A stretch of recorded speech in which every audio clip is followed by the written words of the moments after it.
So many kids playing ice hockey in the desert. Jake Helb's Hockey Foundation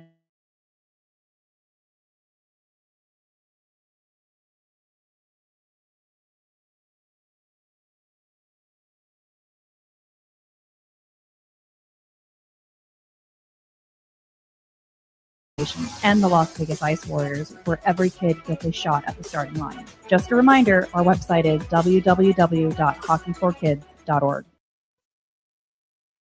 The views and opinions expressed in the following program are those of the program's participants and do not necessarily reflect those of station staff, management, and advertisers.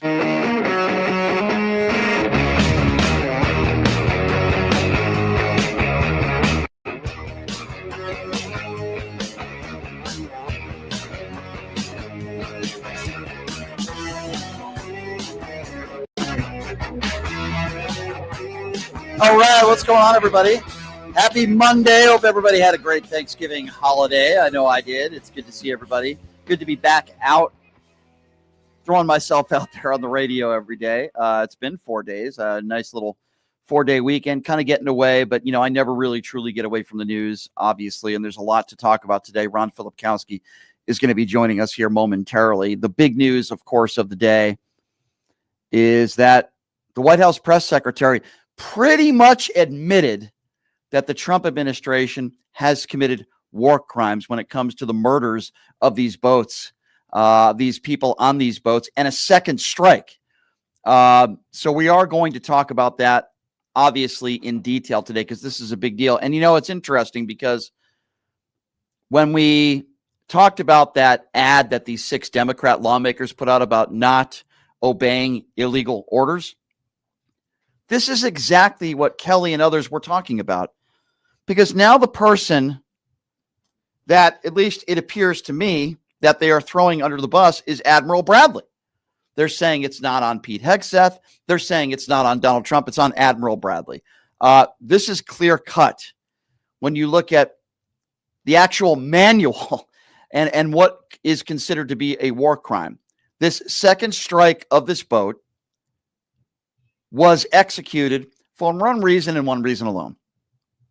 And the Washington Post is reporting that it was executed to kill everybody on the boat. It was not executed to get rid of all these drugs that were allegedly being smuggled over. And the White House has provided literally zero evidence to show who these people allegedly were, are, and even Caroline Leavitt today admitted that, yes, that's exactly what took place here. There was a second strike. They're claiming this isn't a war crime. It was totally within the confines of the law. Obviously, that's not true. While this is going on today, we have some MRI news to share with you when it comes to Donald Trump. We will certainly be looking into that. Donald Trump saying over the weekend that Ilhan Omar should be deported. She is a legal immigrant into this country, and this is another playbook from the Trump administration. If you don't like somebody's views, if you disagree with somebody, if they happen to be brown, they should be deported. This is par for the course for the Trump administration. It is absolutely despicable. It's disgusting. And these Republicans all over the country, elected officials, are once again curling themselves into a pretzel and making excuses for the Trump administration. It's really mind-boggling to me, time and time again, that we see so many elected officials that will bend the knee for Donald Trump. We know that Defense Secretary Pete Hegseth's reported order in September to kill everybody aboard an alleged drug boat in the Caribbean sent shockwaves through Washington, D.C., including Republicans, by the way, who feel like this could be a war crime. Even some Republicans are admitting that. Now, they've received scrutiny from, obviously, plenty of leaders in Congress. I would call it a cautious defense from Donald Trump. And I mentioned that the Washington Post put this story out on Friday. And if you want to go into details of what we do know about this strike, an initial strike left to survivors. This is where the war crime comes in. The commander in charge of the operation ordered allegedly a follow-up strike to comply with Hegseth's orders to leave no survivors. That, ladies and gentlemen, is the definition of what a war crime is. But you won't hear Republicans wanting to open up, or many Republicans wanting to open up an investigation into this. No, but they'll open up investigations into the alleged Biden crime family. God forbid if Hunter Biden is selling a painting, they're going to open up a whole investigation into this. God forbid if Joe Biden owed his brother some money back in the day and made a payment back to him, they're going to open up an investigation into that. But no investigation into this. Make no mistake about it. Caroline Leavitt has admitted, whether she wanted to or not, that the Trump administration and at least one member, maybe more of the Trump administration, have committed war crimes. That is exactly what has taken place here. And this White House press briefing proved that, in my opinion, beyond the shadow of a doubt. So to talk to us about this is obviously a very big story. The man himself, the editor-in-chief at Midas Touch, joining us right now, Ron Filipkowski, who I might also add served this country honorably. Ron, good to see you again, as always, my friend. Hope you had a great Thanksgiving. How are you? Good. Sorry, I was late. I was caught up in that press conference. I was covering it, and I just dropped everything and just started writing like crazy and lost track of time. No, you're good. So wild. Yeah, no, you're good. I absolutely thought that was the case because it's mesmerizing. Obviously, this is the big news here. So am I correct, Ron, in saying that pretty much, even though maybe she didn't mean to, that Caroline Leavitt pretty much admitted that at least one person in the administration, maybe more, have committed war crimes here? Because they pretty much have admitted to the second strike, and now they're trying to throw this guy, Admiral Bradley, under the bus. Yeah, that's exactly what's going on. I mean, the reason why I sort of dropped everything was because, I watched what Trump said on Air Force One last night when he was flying back from his latest 5-day golf vacation down in Palm Beach.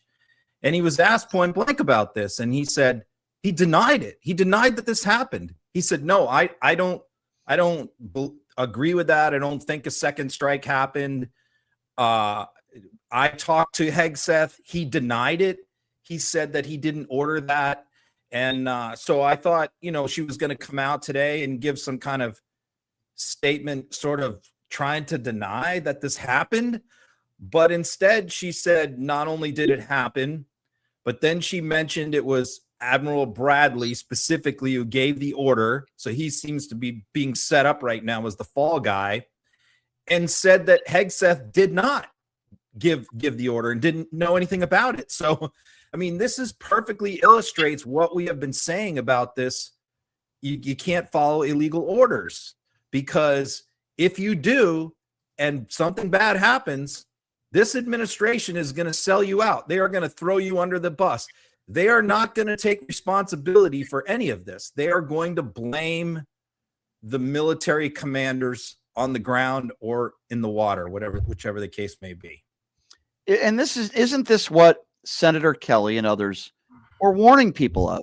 Don't obey an illegal order. It appears as though, right, Ron, that this is exactly what took place at the hands and the orders of Pete Hegseth, we will assume. And now look at where this guy, Admiral Bradley, is in this whole situation. Yeah, exactly. And, he's not, is Trump going to pardon him on the way out the door? I mean, this guy's not immune from prosecution here.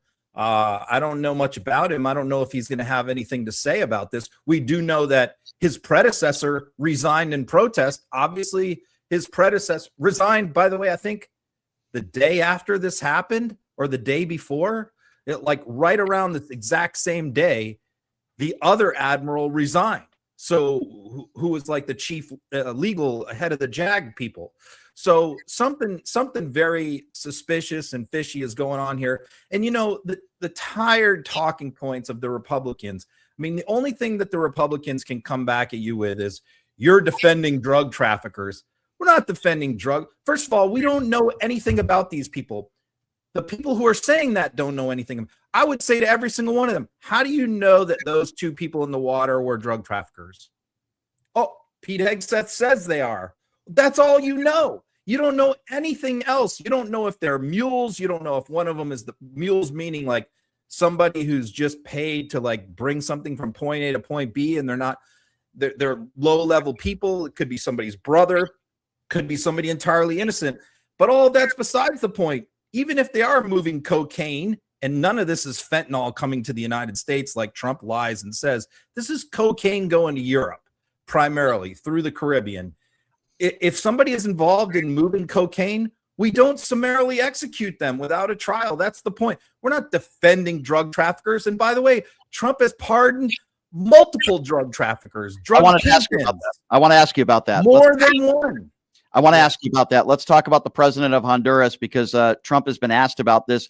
In fact, Caroline Leavitt was asked about this as well. Correct me if I'm wrong, but he was indicted by a U.S. grand jury, convicted by a jury that heard all the evidence. And Trump says he doesn't know anything about it the other day. Now he's commenting on it. What do you make of this whole situation? This was a big trial. It was a big deal. He put on his own defense. He had a big team of very expensive, well-paid lawyers. The former president of Honduras was facilitating drug trafficking, hundreds of tons of drugs coming into the United States, not anywhere else. This is a man who's directly responsible for overdose deaths and poisoning thousands and thousands of Americans. There's no question about it. But we know this guy, along with every other, look, he pardoned Ross Ulbricht. Who's Ross Ulbricht? The Silk Road guy. This was the guy who built the dark website, which was using crypto to finance the largest drug trafficking organization in the history of the world. He pardoned him because the Libertarian Party, Trump wanted their endorsement, and that's what they asked in return. He didn't get it, but he still pardoned Ulbricht. So he pardoned him. He's pardoned at least, I want to say 7 or 8 between the two terms, major drug traffickers Trump has pardoned. So please, and by the way, the one common characteristic is they all have lots of money, and and somebody got paid. We don't know exactly who, but somebody got paid by these people. Yeah. There's no reason to pardon all of these people. Trump doesn't know them. Trump doesn't know anything about their case. It's pure naked corruption. Are Republicans going to open up the oversight committee? Are they going to open up an investigation into this? Because I know there are at least several Republicans that have spoken out about this, saying, well, it could be a war crime, right? There's the few and far between. Are they going to look more into this? Is there going to be an investigation, or are Republicans just going to look the other way? This is why I keep saying, like, this is not about Trump. I mean, anybody who follows me on social media sees that every single time there's an abuse of power, I say this is also the fault of Republicans in the Senate and the House, because the reason why Trump feels emboldened to get away with all of this stuff and to do whatever he wants with no accountability is because he knows that Congress has his back. It is also the reason why he is trying so hard and so desperately to gerrymander all of these House districts, because he is afraid of a Democratic House or Senate conducting full-blown investigations and oversight on all of his corruption. Because right now, the Oversight Committee is out of business. It is out of business. It doesn't do anything. After spending 2 years on Hunter Biden, round the clock, nonstop, it is now closed for business. The only thing that the House Oversight Committee is doing is Robert Garcia, the ranking member, is working on getting some of the Epstein files out. And that's basically all he can do. There's nothing else Democrats can do. They have no subpoena power. They have no power to conduct any oversight or any investigation. So the corruption just runs wild. The only oversight hearing I'm aware of is on Kash Patel coming up that they're going to do on him, because it seems pretty clear that that's the first guy that they're going to go all out to force out. I'm talking about Republicans in Congress. Right. He's the one guy that I think they're ready to go after. Yeah, for probably a lot of different reasons. I don't think they have much of a choice. If you're just joining us, Ron Filipkowski, editor-in-chief of Midas Touch, of course, talking about this possible war crime situation that took place within the Trump administration. I wanted to ask you a little bit about the MRI news that Caroline Leavitt put out there today. Are you buying this? Donald Trump yesterday on Air Force One was asked about it, didn't even know why he got the MRI or what part of his body, which is very strange. What do you make of the information that Caroline Leavitt and the White House put out today in regards to Donald Trump's MRI?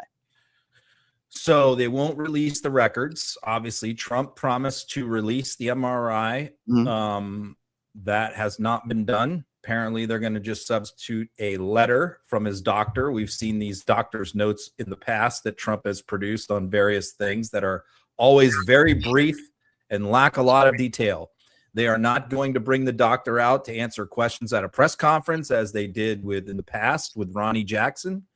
So we don't know. I mean, the letter basically says the MRI was done on his heart and cardiovascular system and everything is perfect.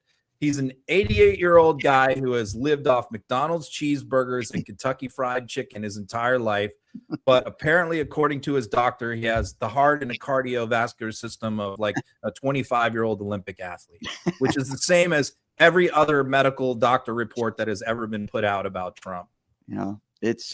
You think we'll ever see this actual report, or we're just going to have to sit with a letter?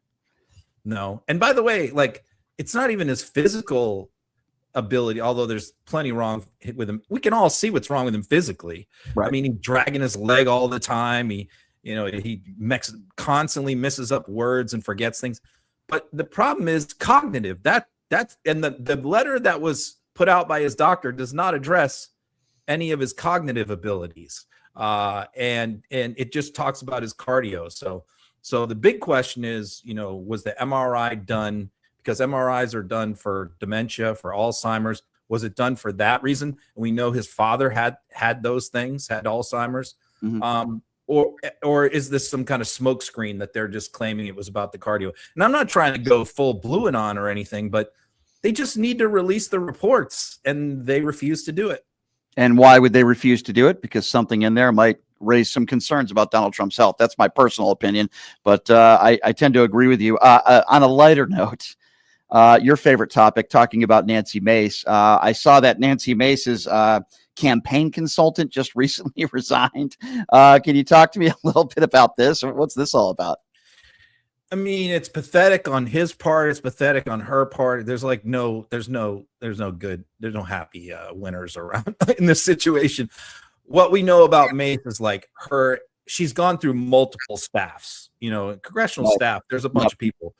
She's had multiple chief of staffs quit. Every single person with her initial staff that came in 2021 is all gone. They're all gone. They've all turned over multiple times. And one of the things that they said is she's crazy. She's obsessed with social media. All she cares about is getting on TV as many times as possible. And that's all they do is work on getting her on TV. They complain that she talks about her sex life all the time in the office and it makes them uncomfortable. And so she's cycled through a number of people. And now it's happening with her campaign for governor. She's constantly cycling things through. So what she did is she hired Trump's campaign director for South Carolina, because she's running for governor, because she figures, probably correctly, that it's a four-way race right now. It's very close. And she figures that Trump's endorsement, whoever he decides to endorse, is gonna decide. Same thing that happened with J.D. Vance in Ohio when he was running. There was 5 people in. Vance was in 4th place. It was fairly tight, but he was down at the bottom. Trump endorses Vance. Vance immediately shoots to the top and wins, right, in the primary. So that's what Mace is betting on. So she hires Trump's guy in South Carolina, Trump's campaign chair from 2024, as her campaign manager. Yeah. And he quit. He quit today, announced he was quitting, said that one thing he said was she didn't pay him, which is kind of interesting. But he talked about, look, all you want is Trump's endorsement. That's why basically she hired me. And I was prepared to deliver that. All she had to do was be 100% loyal to Trump. But I found out behind the scenes that she is going to back Rand Paul for president in 2028. And Rand Paul is Trump's arch enemy now. And I consider that a treasonous act. So I'm out of here, and I urge Trump not to endorse Nancy Mace. A typical Nancy Mace drama. Yeah, it seems like every week it's something new with her. I just want to ask you an immigration question. I guess it's a two-part question. It's so despicable. Trump was calling for Ilhan Omar, as you know, over the weekend, should be, quote, thrown the hell out of the country. I don't always agree with Ilhan Omar, but what a despicable statement. And on that same note, you have Haba on television over the weekend, basically bashing immigrants for coming into this country. And correct me if I'm wrong, but her parents immigrated to the U.S. from Iraq, citing persecution. What do you make of these two situations? Trump going after Congresswoman Omar, saying that she should be sent out of the country, and then Haba really forgetting who her parents are. Yeah, I mean, Haba was talking about the Afghani, person, and there's some initial fake news put out by the Trump administration about this, which is this guy was thoroughly vetted. The law enforcement reports that are now coming out today are basically like he very recently was radicalized. He was completely normal, and he just went off the deep end very recently. We've seen this a lot with these shooters of public figures, whether it's Charlie Kirk or Trump up in Pennsylvania. Multiple times, many of these people, you hear from their friends, their family, oh, they were we didn't see this coming. It's just recently in the last 2 months, the person just went in this downward spiral. So what we found out is this person was thoroughly vetted, approved, on a pathway to citizenship, 5 kids in the United States, and then he just went into this downward spiral very quickly. So what she was talking about was the fact that we shouldn't have let in all these Afghanis who fought with our military and helped our military like this guy. We shouldn't have allowed them in under asylum requests. But the bottom line is they all would have been killed or imprisoned by the Taliban when they took over. So these people were either going to be executed because they helped the United States, or we were going to bring them here. And we brought them here because they worked directly with the U.S. government. So they would have been killed or imprisoned. Right. And so she said that shouldn't have been allowed. But her parents exactly fled Iraq. They were Christians. They cited their Christianity and the fact that they were being persecuted in Iraq for being Christians. And they used that as their asylum request, in which their asylum request was granted. They came to the United States. They had her in the United States, and they went on to get U.S. citizenship. So literally, the Afghanis had a stronger asylum claim than her parents did. But, not many people, I think, in the MAGA movement know that she is an Iraqi. Her parents are Iraqi immigrants. Yeah, just absolutely complicit, I guess, is one word that I would use. Wow, there's so much to, I'm sure that, as you just mentioned, you're going to be writing about in your Substack. I would imagine, obviously, the big news is this second strike of this boat. What else? Anything else you got going on with your Substack? I would imagine that would be the main topic. Yeah, it was going to be Kash Patel, but this press conference resulted in that sort of leapfrogging Patel. So yeah, but I'm also writing about his trip to Las Vegas Utah, with the Charlie Kirk thing, and the story that came out about his jacket, him wanting to have a special FBI jacket for the photo op and all that. So it seems pretty clear. I think if I had to predict like the first member of the Trump cabinet to be fired, I'm going to say it's going to be him. I used to lean Hegseth. I think Hegseth will ultimately be gone, but I think Patel is going to go first. And I think the beginning of the end is going to be these congressional hearings, because keep in mind, this doesn't happen because Democrats wanted it. Republicans are finally holding their first real oversight hearing on the Trump administration, and their subject that they have chosen is Patel. So that tells me that like he's first up to go. And I think the Trump administration might be happy to sort of let him be humiliated at this hearing. I thought Pam Bondi had a better chance than Patel, but I guess I was wrong. What are your thoughts on Bondi? Because I thought she'd be gone. Yeah, it was looking pretty bad. I think that they had their little showdown, Patel and Bongino with Bondi months ago, where they basically put it out in July that it's her or us. We're leaving, and Yeah. Trump basically said, "I'm not firing her." Yeah. So I think once she survived that and all the Epstein stuff, I think she's safe, because the other problem is she's the person that's in charge of redacting and releasing the Right. Epstein information. So she's Right. seen everything. So my guess is that Trump probably doesn't want to fire her for that reason. She just knows too much. Yeah, that's a good point. All right, Mr. Philip Pegowski, one of the hardest working guys in the business. Can't wait to read your Substack tonight. And as always, my friend, thank you for the time, and we'll let you get back to work. Okay, thanks a lot. See ya. Thanks, Ron. Good to see you. All right, Ron Filipkowski, everybody. One of the best in the business, and we're so lucky to have him on the show every week. I just think he's absolutely great. So, programming note for you. Tomorrow on the program, this is going to be interesting. I have confirmed with his people. I clashed with him on the Piers Morgan show last week. He is known as a master debater. Yes, that's right, ladies and gentlemen. I'm going to call him Mr. Master Debater. He charges $250 to give people debating lessons, which, by the way, I think is ridiculous. Andrew Wilson. Yes, that's right. The man himself, Andrew Wilson, is going to be joining me on the show tomorrow, and we are doing a 2-hour debate. Now, I have agreed one of his people is going to moderate. If that person I don't like is being disrespectful or is doing a terrible job moderating, then I will call them out for it, and I will end it. I don't need a moderator to have a debate with people, but they wanted a moderator. So if they want it to be 2-on-1, it's not going to go very well for them. But yes, Andrew Wilson, a 2-hour debate tomorrow, live on this show. It's going to be entertaining. So you're not going to want to miss that. All right, so here's what we're going to do. We're going to take a quick break, and when we come back, the audio I have to play for you is mesmerizing. First of all, Tim Walz calling on all of Donald Trump's MRI results to be public, Trump lashing out there and lashing out at others, asking, as I mentioned, a sitting congresswoman to get the hell out of the country. And then we're going to dive deep a little bit more into why I believe, and many others believe, even Republicans, that the Trump administration, at least one or maybe more, have committed war crimes. So we are going to be playing the audio for you, and right-wingers out there curling themselves into a pretzel trying to defend this, which is, in my opinion, almost impossible to do. We'll also take your phone calls when we come back as well at 702-221-7283. Take a quick break. We'll be back in 90 seconds. You're listening to Pushing the Limits right here on KSHP. Hey, everybody. Are you struggling to find a pizza place that reminds you of Brooklyn? That true blue New York style pie? Well, worry no more. Stallone's Italian Eatery Pizza is a knockout. We're located at 467 East Silverado Ranch Boulevard, just off of Premium Road, half a mile east of South Point Casino, just minutes from the Las Vegas Strip.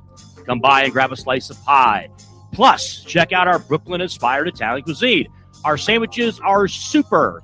Hero, that is. Because why be a sub when you can be a hero?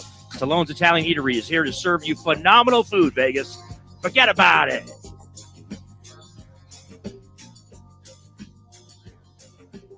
You are way too smart, way too talented, way too good to be where you are.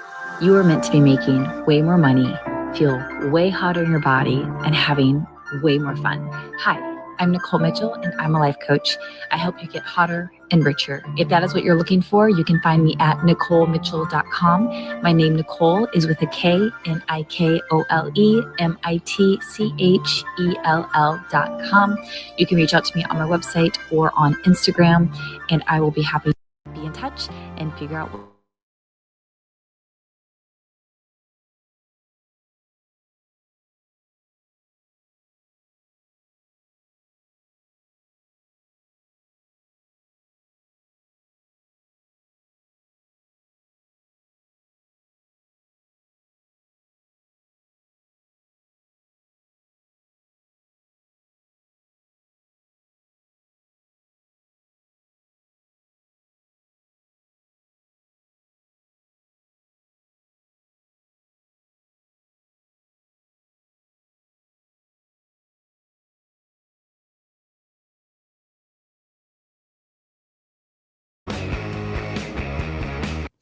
All right, welcome back. It is Pushing the Limits. Thank you so much for joining us on a Monday.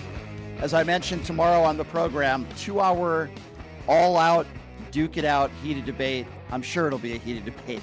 I'm not a big fan of Andrew Wilson. I'm sure he's not a big fan of mine either, which is fine. I wear that as a badge of honor.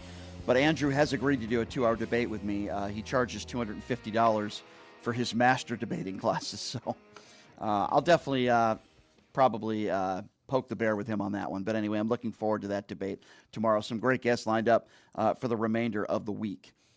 So there's a lot to talk about today and a lot to get to. And before we talk about this second strike of this boat, which by anybody who's not a partisan hack is a war crime, Tim Walz did the rounds on some networks over the weekend.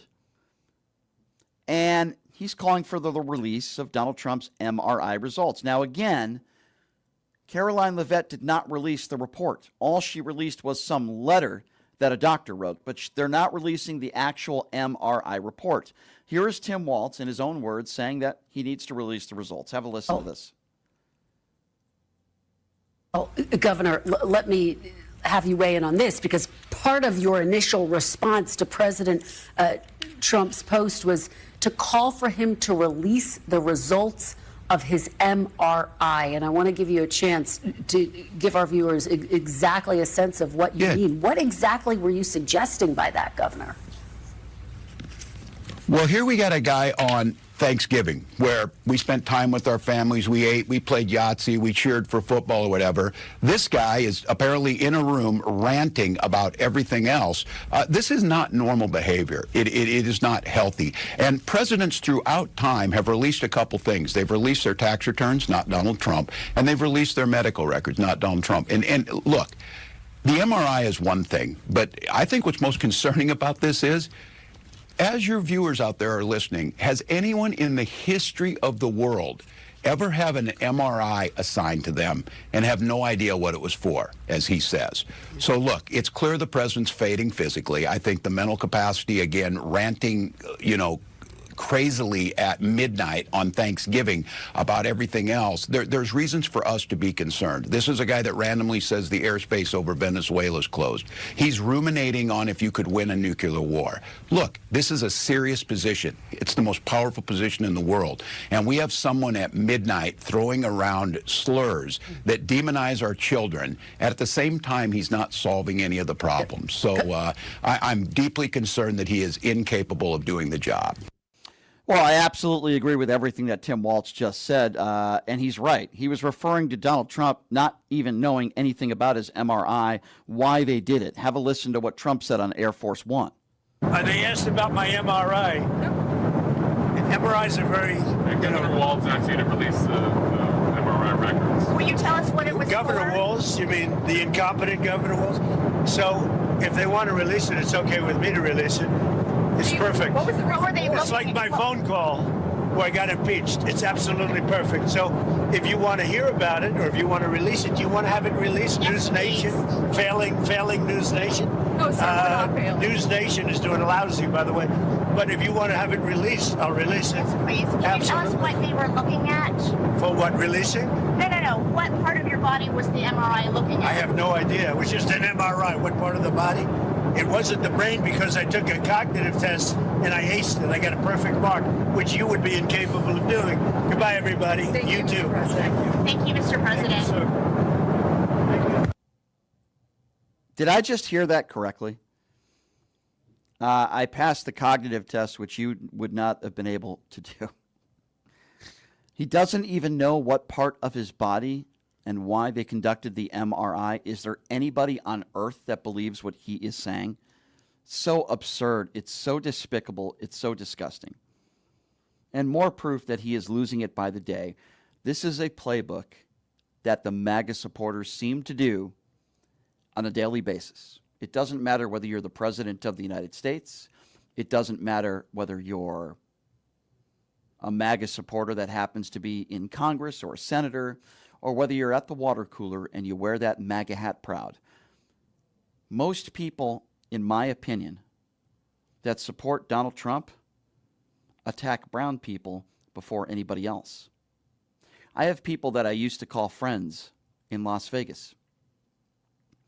And when we see a horrific tragedy, could be a drunk driver, anytime it's an undocumented immigrant or somebody that is brown, this person goes on Facebook and they talk about how horrible the crime is, which, by the way, don't disagree. Any person, innocent person who loses their life at the hands of somebody behind the wheel that's drunk, it's horrible. But this person is very selective in doing so. For example, this MAGA supporter, who I don't really talk to anymore, after January 6th, complete silence. Whenever a white supremacist or a Trump supporter commits a horrible act, complete silence. But when an undocumented immigrant commits a crime, they are the first person to post on social media because that's who these people are. They're called bigots. Because if you are a brown person, they want you out of the country. Listen to Donald Trump, who simply just disagrees with Ilhan Omar. By the way, I don't like Ilhan Omar either. I never have. I don't like her. I do believe she is anti-Semitic. I believe she is more than just anti-Israeli government. I believe she is anti-innocent Israelis. Now, I believe that, and I can go by some of the statements that she has made in the past. I'm not an Ilhan Omar fan, but never once would I ever say, get out of our country. Maybe I would say, get out of Congress, but if you want to stay in the United States of America, you're more than happy to keep you here. Not Donald Trump, not if you're a MAGA supporter, not if you're a middle-aged white doofus bigot that supports Donald Trump. Why? Here's Donald Trump in his own words attacking Ilhan Omar because he disagrees with her. She should get the hell out of the country. Says, and we frankly don't need their people coming into our country telling us what to do. When you're talking about And I'm talking about like Somalia, where you have a congressman goes around telling everybody about our Constitution, and yet she supposedly came into our country by marrying her brother. Well, if that's true, she shouldn't be a congressman, and we should throw her the hell out of our country. Yeah, there you go. By the way, has that been proven? Of course not. Why don't we deport Melania Trump and your son?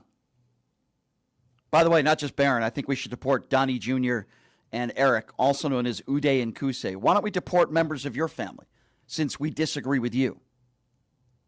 That is a playbook from Donald Trump and his administration. If you're brown in this country, they want you to get the hell out. Hence, not make America great again, make America white again. I've been talking to you guys about these reports and some great journalism from the Washington Post. Defense Secretary Pete Hegseth, the woman abuser, reported an order in early September to, quote, kill everybody aboard an alleged drug boat in the Caribbean, and it has sent shockwaves throughout Washington, D.C., and even Republicans are very concerned about this. And Pete Hegseth and the Trump administration has had scrutiny from key leaders in Congress, and even Donald Trump has been cautious in defending it. The Washington Post says that there was an initial strike that left 2 survivors. This is where the war crime begins, because apparently the commander in charge of the operation ordered a follow-up strike to comply with Hegseth's orders to leave no survivors. That is a war crime. Pretty cut and dry. So, how are MAGA Republicans and Donald Trump responding to this? Well, Donald Trump was asked about these boat strikes, and it doesn't seem like he's very concerned about it. Have a listen to this. Concerns about how those boat strikes have been carried out at all? Very little, because you can see the boats, you can see the drugs in the boats, and each boat is responsible for killing 25,000 Americans. So and they're doing an amazing job. And you know, we're getting, you just look at the numbers, the amount of drugs coming into our country by sea is infinitesimal compared to what it was just a few months ago. Now, in talking with reporters yesterday at Air Force One, Trump did claim that Hegseth's double tap strike, in regards to it, he claimed he didn't know anything about it.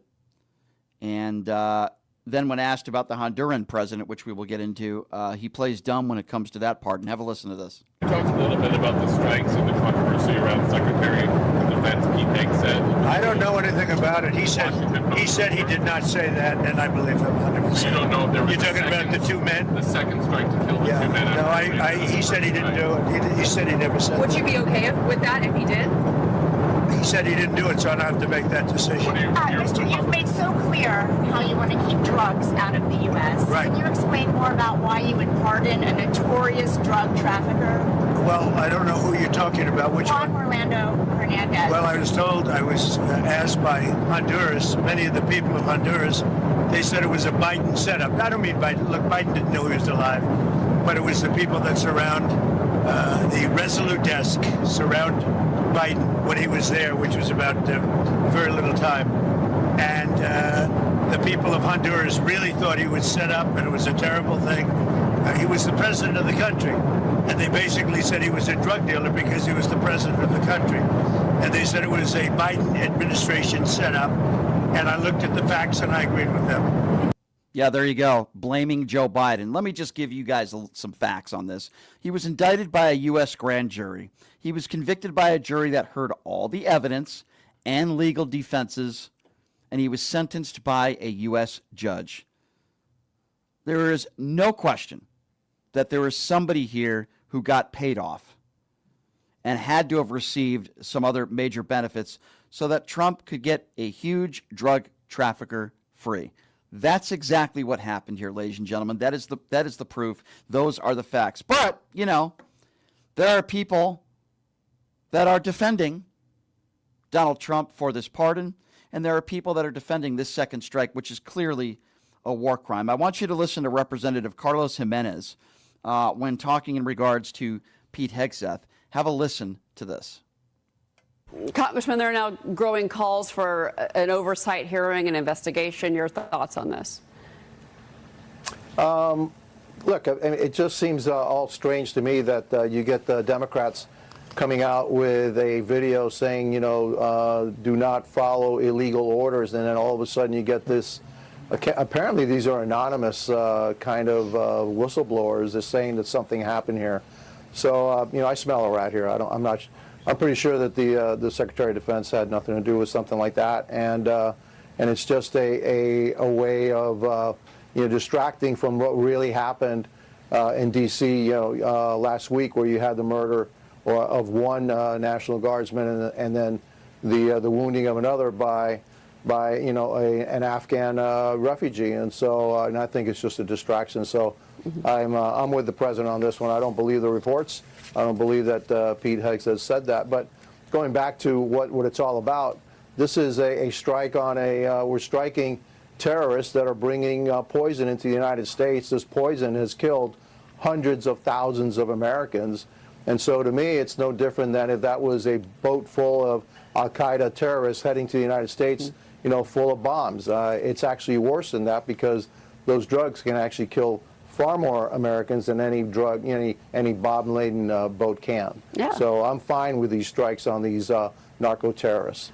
First of all, there's no evidence that they were narco-terrorists, because Pete Hegseth, Secretary of Defense, and the Trump administration have released no evidence that that is the case. I would also say that Carlos Jimenez is your honorary Trump mushroom gobbler of the day. That question had nothing to do with the National Guardsman, sadly one of whom passed away and another is fighting for his life. That had nothing to do with it. Nothing to do with the question. The question had to do with these boat strikes. And by the way, there is also no evidence that Senator Kelly and the other Democrats knew about this and put this out beforehand. But even if they did, what would be wrong with that? These were illegal orders. And it is pretty clear to me that it was sent down by Pete Hegseth. And then there's short man syndrome, Trump gobbler himself, Mark Wayne Mullen, who is also defending Donald Trump and defending the indefensible. Listen to this. The president and the Secretary of War has been very clear they're going to use lethality against our enemies, home and abroad.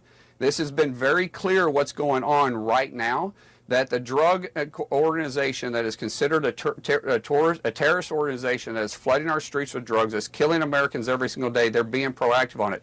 Good on them. Are we doubting that these drug dealers are actually drug dealers? Do we think they're just out there fishing?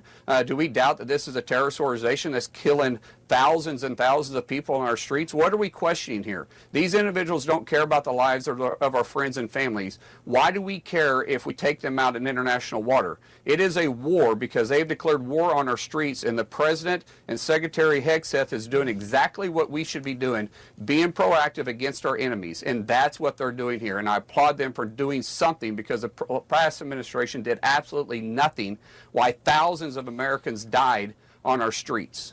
Yeah, and I just want to point out that, again, that it's the Republican chair of the Senate Armed Services Committee and the Republican chair of the House Armed Services Committee who say that they want to look at the whole operation, which you just described. Yeah, and let me also help out another Trump mushroom gobbler, Mark Wayne Mullen, killing people without any sort of trial at all on a mere assertion that they are engaged in criminal behavior is murder. The Trump administration are murdering people. They have provided zero evidence as to who these people are, what drugs were on the boat, anything. And make no mistake about it, Mark Wayne Mullen is endorsing the idea that the Trump administration can murder anyone that they deem is the enemy, even in the United States of America. How could anybody be okay with that? I'm not. I think Democrat Van Hollen, I think, said it best here and spoke accordingly as to what the Trump administration is doing. And I think he set the foundation as to what I am speaking of, and he said it so eloquently over the weekend. Have a listen to what he had to say about this whole thing. Let me ask you about that Washington Post report on the attack on that Venezuelan alleged drug boat. What do you make of what happened there? Do you think there was a war crime committed? Oh, I think it's very possible there was a war crime committed. Of course, for it to be a war crime, you have to accept the Trump administration's whole construct here, that we're at war, which is we're in armed conflict at war with the drug gangs. Of course, they've never presented the public with the information they've got here, but it could be worse than that, right? If that theory is wrong, then it's plain murder. The first strike is murder in that case. That's correct. You're alleging. That's correct. Well, I'm saying that it's either murder from the first strike if their whole theory is wrong, and I think, you know, the weight of the legal opinion here is that they've concocted this ridiculous legal theory. But even if you accept their legal theory, that it is a war crime. And so I do believe that the Secretary of Defense should be held accountable for giving those kind of orders. Couldn't agree more. There has to be an investigation. The Oversight Committee needs to look into this, and we need to find out exactly who gave the orders. It appears as though the fall guy is Admiral Bradley. This is what the Trump administration does. When they have egg on their face, they just leave it to one fall guy. They've done this dozens and dozens of times before, and that's why what Kelly and other Democrats said is, if you get an order that is illegal, you shouldn't abide by the order and do not defy our Constitution. That appears as though that's exactly what Admiral Bradley didn't do, that he abided by these illegal orders that were clearly sent down from Pete Hegseth. I don't buy what Hegseth or anybody else in the Trump administration is saying. This is clear murder. This is a war crime. This is murder. If these are actually drug dealers, even if they are drug dealers on this boat, which, by the way, I don't defend, it's horrible, it doesn't mean you can be the executioner and murder them. And when you talk about the second strike and allegedly Pete Hegseth saying, kill everyone, that is what we call murder. And when you have drunken woman abusers that are the part of the Secretary of Defense and the leader here, this is exactly what happens. Now, I'm sure you've heard some news that Donald Trump's former personal attorney, Haba, is in a position that is unlawful, and she soon will be out of that position. Thank God. She probably is the worst human being and one of the worst attorneys that this country has ever seen. And I find this so interesting because Haba was talking about this Afghan lunatic in Washington, D.C. that shot 2 service members. And my heart goes out to their families. And the one female service member who was only 20 years old lost her life. It's absolutely tragic. It's horrible. And my understanding is that this other young gentleman is fighting for his life as we speak. And we reported on this as it happened last week. It's a terrible story by one deranged lunatic. I also want to be clear on this. There are a lot of people in the MAGA world, a lot of dopes out there that are putting it all on Joe Biden. But this guy was granted asylum under the Donald Trump administration this year in 2025, and he was vetted. Guess what? I don't blame the Trump administration, even though the Trump administration is blaming the Biden administration, which obviously I don't blame either. I blame this individual who did this. Apparently, according to the FBI, there was nothing, no priors and nothing with this guy's history that would have led anybody to believe that he cannot seek asylum and be in this country legally. So I don't fault anybody for this. What I fault is someone who pulled the trigger and this heinous crime where one innocent woman was killed and murdered brutally and another one fighting for his life right now. I blame him, a deranged lunatic who was screaming out Allah Akbar as he committed this heinous crime. But you see, Alina Habba takes this opportunity to attack anybody who wants to come into this country because, you know, one deranged lunatic represents all people that are seeking asylum. Again, that's what these idiots do. This is what they do. There's only one problem that Habba is forgetting about, and I'll get to that after playing this clip. But listen to Habba pretty much attack any individual that wants safe harbor coming into this country. There was no process.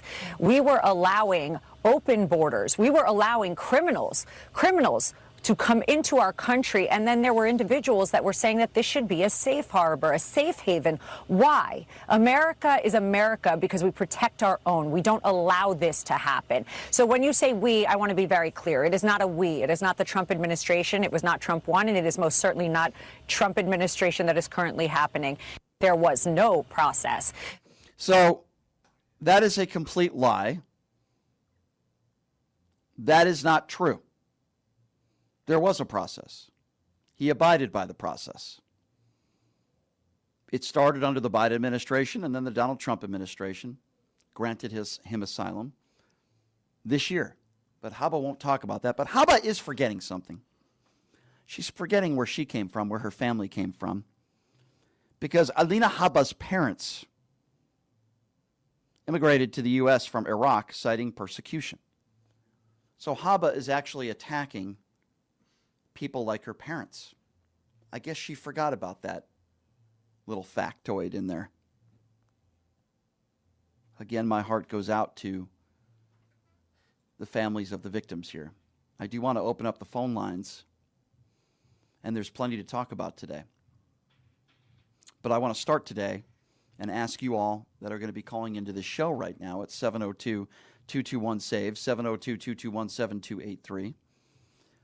Do you believe, like I do, that the Trump administration have committed war crimes here with this second strike of this boat? Do you believe, like I do, that they're just throwing Admiral Bradley under the bus, for lack of a better term? Do you believe, as I do, that Pete Hegseth and the Trump administration are lying about this, and that Pete Hegseth was the one that put this order in place? So I want to ask you about this. Do you think that there needs to be accountability? Do you feel like Pete Hegseth and others in the Trump administration have committed murder? That's exactly what I believe this is. I believe the Washington Post in their reporting, 150%. So we're certainly asking you about that. Donald Trump's health, I want to get your thoughts on that as well. MRI, they're not releasing the report on his MRI. Donald Trump won't even say where the MRI was. They're not releasing the report, but they have a letter from a doctor. Doctor wrote a letter. Now, they're claiming that, oh, this was just heart and cardiovascular stuff. And you don't give somebody an MRI for preventative measures. You give somebody an MRI when you think there might be a problem. So I don't believe anything in this letter. It's a bunch of nonsense. Why don't they release the entire report? They refuse to do so. They won't release the report. So I'm asking about that. We're asking about these attacks on these boats. Do you believe that the Trump administration has committed war crimes? I believe it's murder. Make no mistake about it. We're asking, of course, about that. 702-221-7283 is the number to call. And also this terrible attack that took place in Washington, D.C. We covered it live last week, where it gives the Trump administration and MAGA supporters just another chance and just another example of attacking migrants, attacking brown people because of one individual that committed a heinous, horrible crime. It's absolutely despicable. All right, that number again, 702-221-7283. And again, that number is 702-221-SAVE. I am also happy to report that we have just in the last several weeks become a little bit more, what's the word I would use? Aggressive. We're posting more on our Facebook page, which is the Pushing the Limits Facebook page. We've gained about 15,000 followers this month, which is really great. My staff is doing a great job in posting videos up there on the Facebook page, the Pushing the Limits fan page on Facebook. So we're going to continue to do that. All right, let's start off with Democrat MAGA, who's joining us first on PTL. Hello, Democrat MAGA. Brian, I wanted to say Merry Christmas. Oops, I forgot. Is that still racist? I can't keep track. Who says that saying? Anyway, who says that saying somebody to somebody Merry Christmas is racist? Who said that? The whole Democrat. You have to say Happy Holidays. Remember? Okay. Well, It's who the said whole that thing. though? Okay, It but got canceled. okay, but who said that? Let's be all serious. the talking heads. Okay, But so anyway, no. Hold on. You're the one who said it. Give me one prominent Democrat, anybody, an assemblyman, a mayor, a president, a congressman, a senator, that's a Democrat, that says saying Merry Christmas is racist. Go ahead, sir. You had to do Happy. I don't know specifically. You don't know specifically. Then here's my advice to you. No. Wait.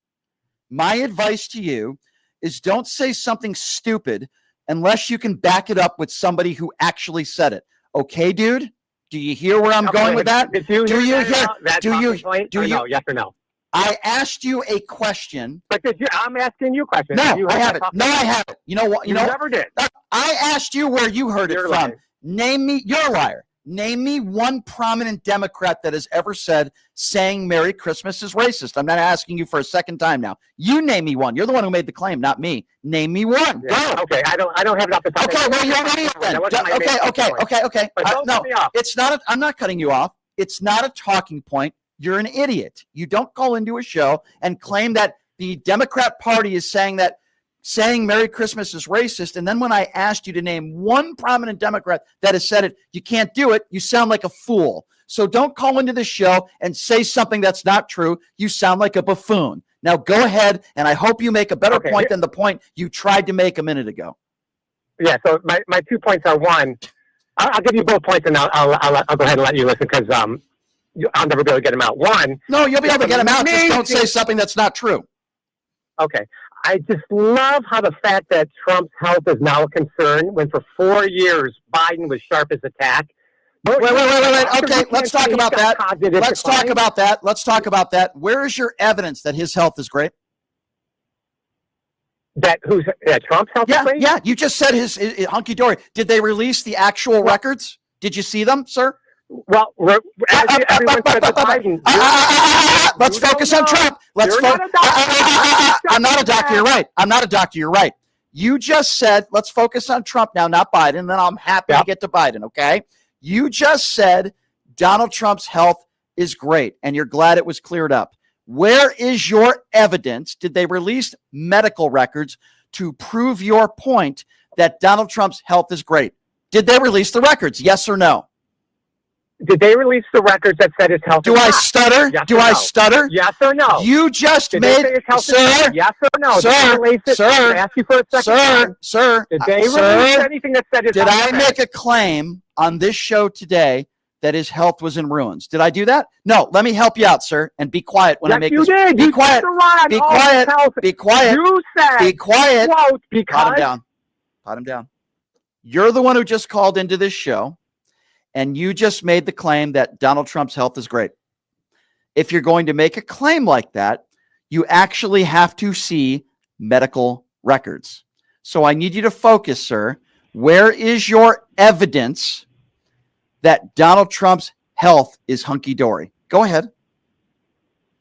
The same place you got your evidence that it's not. You just told Ron he didn't release it because his health is failing. Where's your Let information? me ask you a question then. Yep, I'm going to answer. Now you need to shut up. Now you need to shut up because I'm going to respond to what you just said.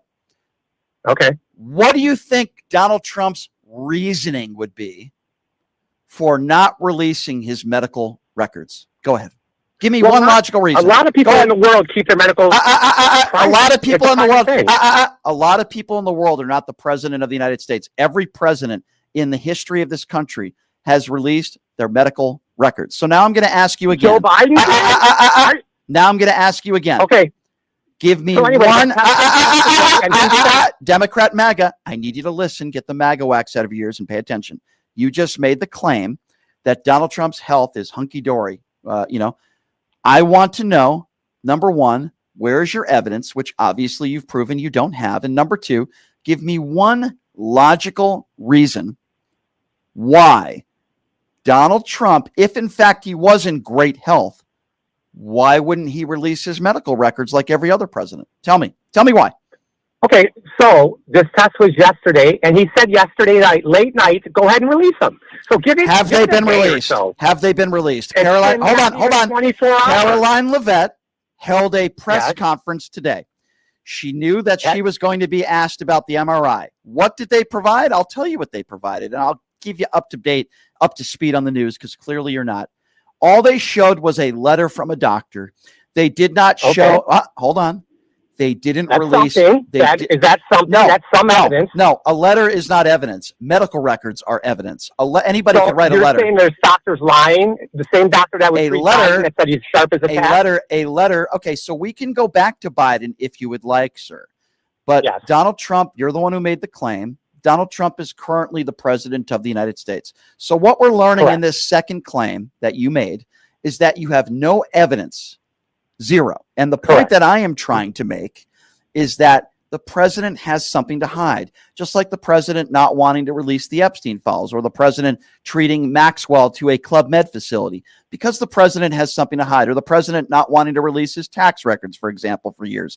The reason why he does this, if it made Donald Trump look good, he would be the first person bragging about it and talking about it. The president has not released his medical records. They kept this MRI on the down low. And the reason why they've done that is because the president has something to hide. Also, you don't have to be a doctor to know that you don't give somebody an MRI for preventative measures. You give somebody an MRI. Actually, you can. Okay. I've had it for preventative. Okay, doctor. Okay, doctor. Find me one doctor that would say you give an MRI just for preventative measures. Okay. So now that we've established one right now. Okay. It's called a CT calcium scan. It can scan your heart, which I had. And it's preventative. So why didn't they? Also, you can. Why didn't they say that then? Searching. Okay. Well, Donald Trump does have breasts. No one does it for preventative. Okay. So I will agree with you on this note. I stand corrected. There is a chance that Donald Trump might have breast cancer. So I do agree with you on that. It's preventative, and I don't have a problem with that. Okay, so now you failed on that one. What was the other statement also, you'd like to make? A joke. Men can get breast cancer too. What was the other statement you wanted to make? What is the other statement that you'd like to make? Because every time you call into the show, you sound like a complete imbecile that you are. You completely overlooked, and you were so busy with your information. But I overlooked what? What did I overlook? What did I overlook? What did I overlook? A top story in the New York Times, how we dodged a bullet with Tim Walz's corruption in Minnesota. Could you imagine if he was vice president, the corruption of this guy? Where has that been 400 whistleblowers came out. Where has that been proven in a court of law? New York Times. New York Times isn't a courtroom. Where has that been proven in a court of law? So New York Times just made this up. I didn't ask you what newspaper. I didn't ask you. You're claiming that there was fraud and abuse. That is a crime. And corruption. And corruption. Sure. That's the claim. Forget about even somebody being convicted. Where are the charges? If there was overwhelming evidence, don't you think Republicans? Oh, they're coming. He was on Face the Nation and he said, I'm going to put all these people in jail. All right, so let's talk about that. Okay, so first of all, how come you didn't bring that up in your open? Sure, because we had a kind of a bigger story today, sir. I know you bigger than corruption of 400 whistleblowers and billions of dollars in snap money. First of all. It has never been proven what you are saying. You are talking about an article and has been nothing has been proven. That's number one. Number two. So do you say that's legitimate? Number two. Organization I just pot him down again. Boy, you are sir, you're almost impossible to have a conversation with. You really are. You really need some help. First of all, that has not been proven anywhere. That's number one. Number two, The biggest story of the day is the Trump administration basically admitting that they committed war crimes and murder. That might be a little bit more important than your Tim Walz story that you're getting from the New York Times claiming that there was corruption. But I notice you never call into the show and you never talk about Donald Trump getting $1 billion in crypto. You don't talk about the fact that Donald Trump is named over 1,000 times in the Epstein files.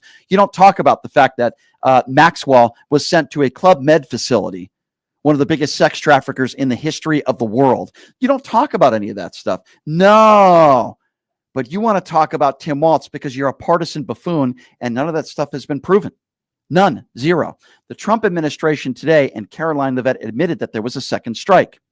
It is against the law to attack a boat when there are survivors, and a second strike to kill people. But you see, you don't want to talk about that. You want to talk about some Tim Walz story. I guess my last question to you, sir, is, because you're so difficult to have a conversation with, because unfortunately there are so many people in this country like you that are obviously not very intelligent. You watch your Newsmax and your Fox News. You're extremely ill-informed, and you're a partisan buffoon. But I guess my last question to you is, when are you actually going to care what's happening in this country by the man who you voted for, Donald Trump? When are you going to care that you actually support an adjudicated rapist? When are you going to care that you support the guy in $1 billion crypto scandal? When are you going to care that you support the 34-count felon? When are you going to care that you have this guy who is literally sending our own troops against American civilians? When are you going to care that he gave the biggest tax breaks to the top 1% in this country, $100 billion in a year? When are you going to care that he's taking food off the table and billions of dollars food stamps off the table and 20 million people off their Medicare? When are you going to actually care about any of that stuff, that you'll actually have the decency and the backbone to call in and say, hey, you know what, Brian, I was wrong. Well, I got some advice for you. Go ahead and worry about your Tim Walz scandal, and let's see where the chips fall where they may in a courtroom. But here's something yeah, you are, but you're forced to listen. You are. Pot him down again. Pot him down again. I'm not done talking yet. Donald Trump is a 34-count convicted felon. Donald Trump is a liable sexual abuser. That was proven in a courtroom. The day that Tim Walz is convicted of anything, then we can have that conversation. What do you think about that, jackass, as we pod you back up? What do you think about that? Well, first of all, if you bring up something about Tim Walz, you can't do whataboutism. Well, what about Trump? What about Trump? Not about whataboutism. No. I didn't do whataboutism. The first comment I made was he convicted? Was he charged? The answer was no. You said, okay, fine. So when that happens, then we can talk about it. Okay, dummy? That was my first response. And you also said about everyone losing their snap. Did you see the? I did not say everything you say is factually like you lie about everything. I never said everybody is losing their snap. I said that billions of dollars are taking away from Snap, and a lot of people are going to lose their snap. I never said everybody is. Are you capable of saying anything that's factually accurate? Literally everything that comes out of your mouth. The stats on Snap, pre-Biden and post-Biden went up tenfold on the recipients. What do you attribute that to? So what are the actual numbers? What are the actual numbers? Tell me. It went up by 400 million. No, 40 million. 40 million. I'm trying to look at my phone real quick. Okay. So you're upset. So let's talk about that. So you're upset. Why did it spike so much in 4 years? Now you talk about it. I will gladly answer that question to show how stupid you are. You see, sir, when Biden took office, we were coming out of something called a pandemic. Many people lost their jobs. Many people lost their livelihood. Many people lost their bank account. I'm still answering your question, so shut up. People lost their jobs. They lost their money. They lost their livelihood. If you look at the job reports that have come out under the Trump administration, that's actually not helping either. So you're very concerned and you're very upset that Snap went up $40 million. Okay, let's talk about that. No, 40 million people. Okay. 40 million people. Okay, 40 million people. You said 40 million. Okay, let's just say 40 million people. So if you're concerned about that, if you're concerned about the spike of how many people that are on food stamps, then why aren't you concerned about giving $100 billion in tax cuts to the top 1%? Are you not concerned about that? What about that? What about it? Like you can't because you're not because on that. You're like, well, let me be very clear, and then I'll ask my question. If people are struggling and they qualify for food benefits, I see no problem with the government Correct. spending money. I see that during COVID too. But we're I'm not in answering. COVID. It's been over for 5 years. You don't like the my answer, which is very, very simple. But if you care about people that are struggling and people that are losing their jobs, then you should care about the job numbers that come out, the private sector jobs, and unemployment numbers that have been rising under the Trump administration. So I answered your question. What's unemployment? I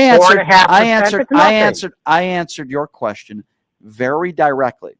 And now I'm asking well, you. No, Yes, I am. If you take I answered. on COVID, I get answered. It. So why sir, are you still on that? Sir, there are a lot of people in this country that are suffering, and there are a lot of people in this country that are still suffering, and it's getting worse under the Trump administration. Ask the farmers how they're doing, all the people that have lost their jobs because of these tariffs. And most people that are not partisan hacks like you are would say that we are probably headed towards a recession.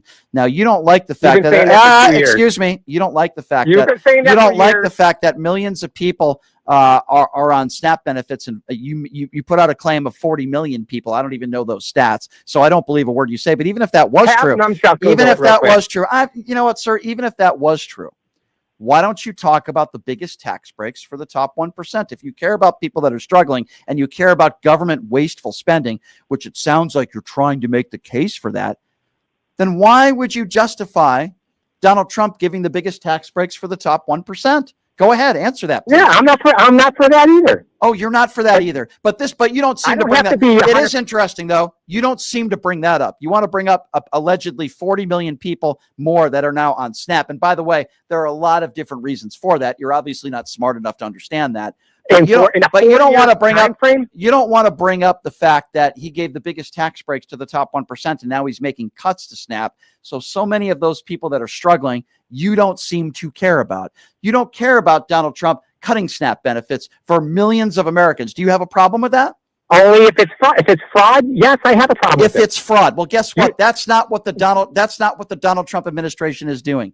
They did not defy it. How do you know that? Because it's in the big and beautiful. Because I'm answering your question. Your problem is you don't know how to listen. You just said, where is it? I'll tell you why it's being cut. You want to know the top reasons? Pot him down again. You just asked me a question. I'm trying to educate you. You don't know how to listen because you have the attention span of a 5-year-old. You just said, where are the cuts coming from? It's in the big and beautiful bill, you stupid dumbass. It's in the bill. And it doesn't say that if there's just fraud, okay, just fraud, that they're taking away those benefits from people that are committing fraud. There's fraud everywhere. But I do find it very interesting, again, sir, that you care so much about fraud, so you claim.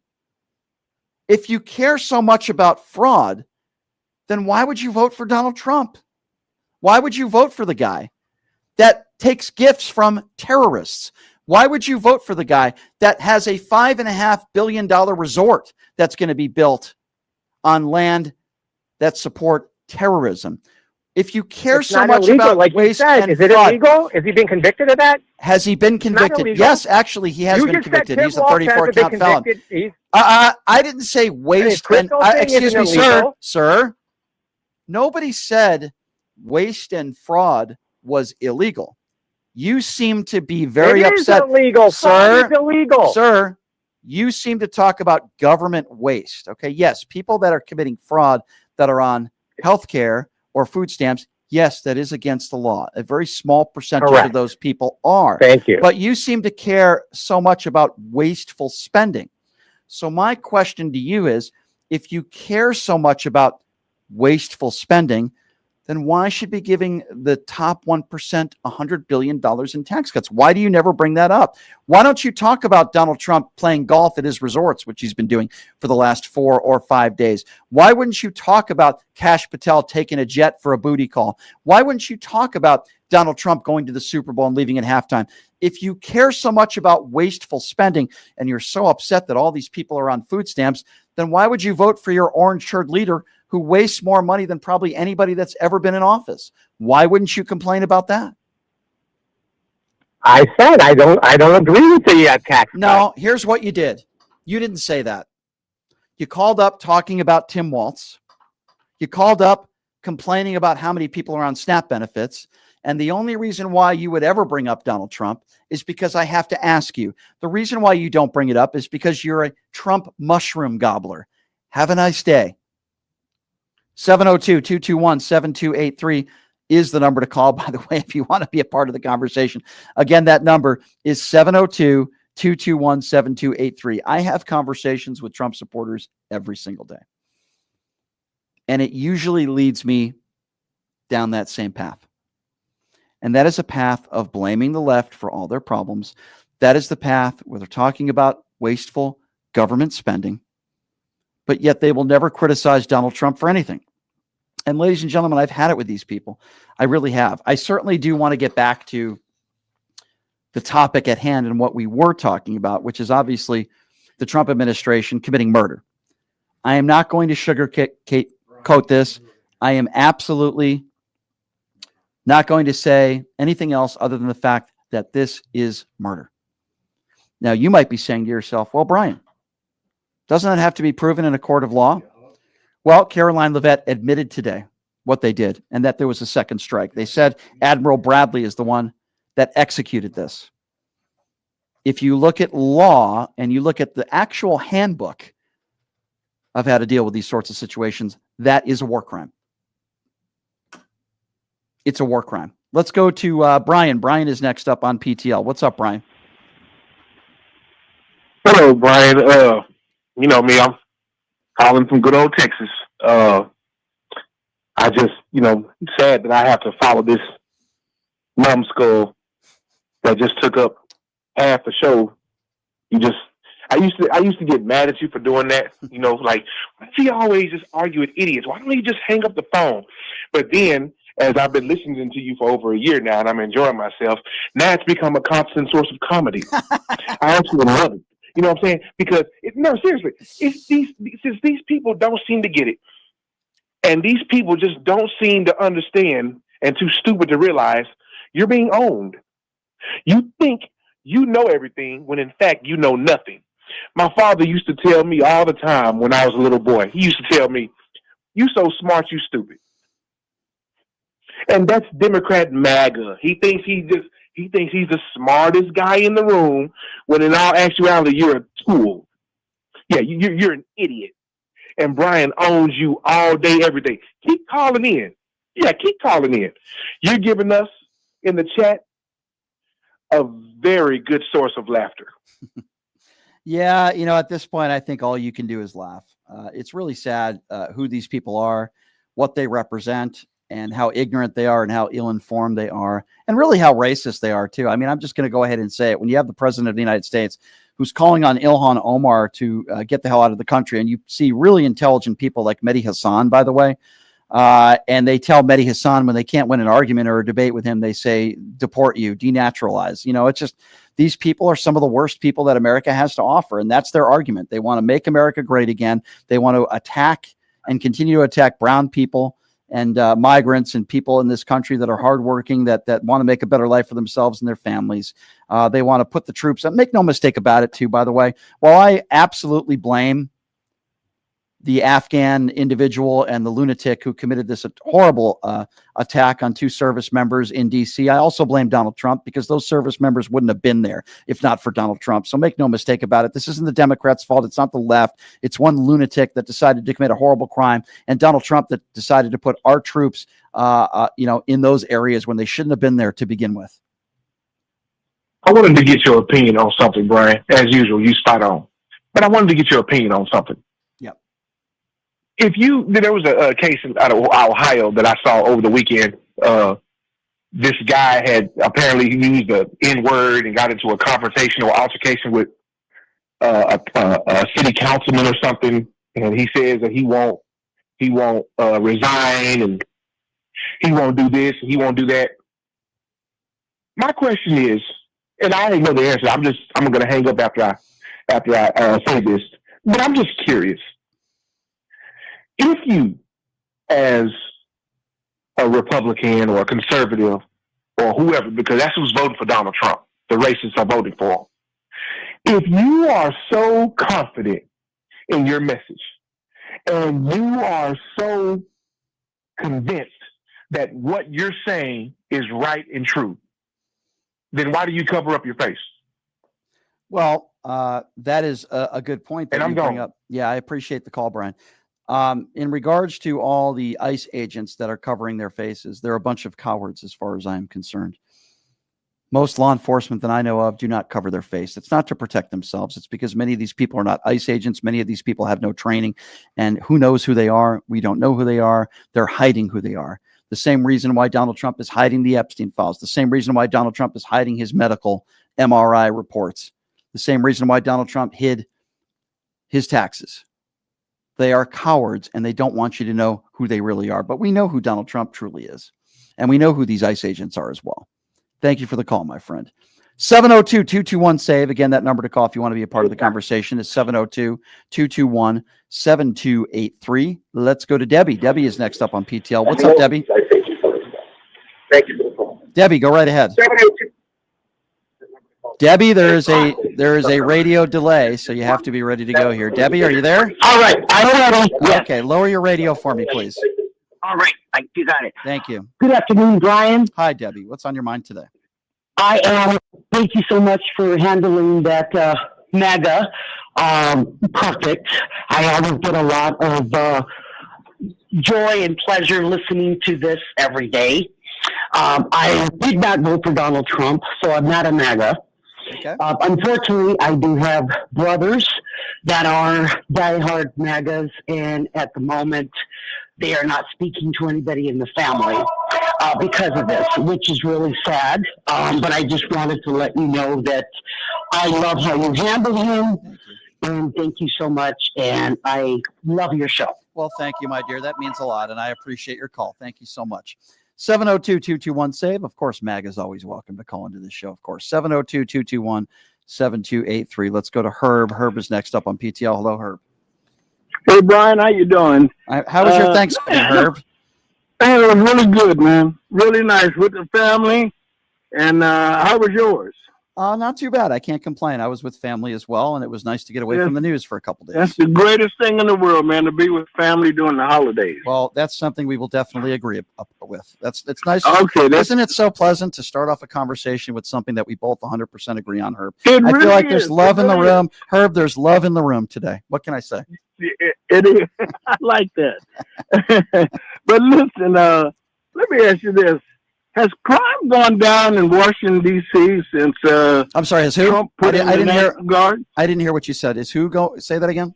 Has crime gone down in Washington, D.C. since Trump put in the National Guard? Which type of crime are you referring to? Because crime is it's a very broad major term. Major crime in the city itself, all across the board. My understanding is it robberies, has, carjacking, things like that. Trying to answer your question. My understanding is that it has, because when you deploy the troops in there, of course, crime is going to go down.